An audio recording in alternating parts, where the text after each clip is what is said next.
But one thing that not only have we noticed, but it has been broadcast by the ranchers that they have been increasing cattle production, okay, on the landscape, meaning more head of cattle on the landscape. All right. What kind of impact have you seen in the areas that you hunt? How does cattle affect the wildlife out there? And I'm only talking about mule deer because there's only mule deer where I hunt. Out west, where you're at, there's a whole bunch of different species that are intertwined with cattle. What's the impact that cattle has on the landscape? Okay. Do you want to go down like a little historical rabbit hole? Let's do whatever you want. I'm down for rabbit holes, dude. So check this out. In the early 1900s, this is really stepping back, right? In the early 1900s, the West was all about cattle production. Like, they didn't give two craps about what was happening to the landscape, let alone the wildlife, right? Like, this is early days of wildlife management, and they grazed the bejesus out of stuff, like just nuked it.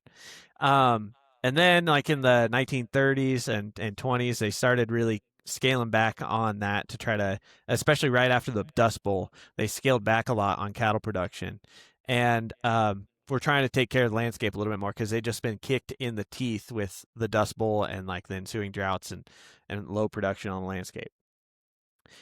Not long after that, we started seeing a huge boom for like mule deer, right? And historians oftentimes think that that's due in part because the cattle had grazed the grass so low that all that were really thriving on the landscape were brush species, like the species that they didn't naturally select for. So now fast forward to today, we have quite a few places where like grass species are coming back and are being dominant. And there's a world where if someone manages the landscape right and you intensively graze it with cattle, that it actually produces better forage for mule deer. Now, there's a lot of caveats there. And again, it's like a lot longer term of a solution to this situation than I think most people want. So in the near term, yeah, you probably will have some increased competition for water sources and like, and for space on the landscape, especially with cattle prices being so high.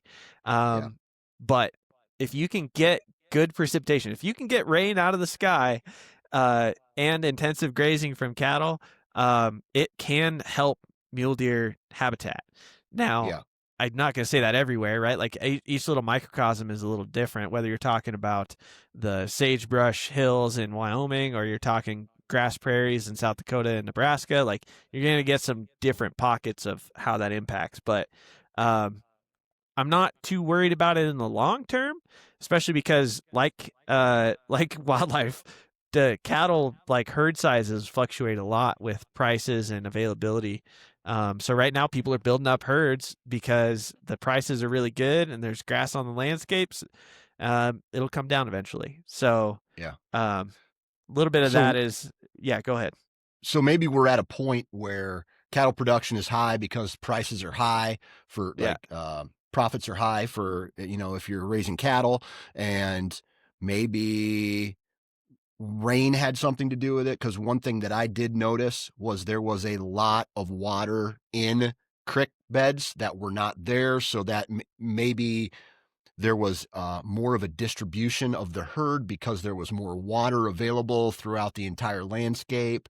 And even though they were, there was seemed like more cattle, it could have been also a rotational thing. So it's like, I don't know the answer.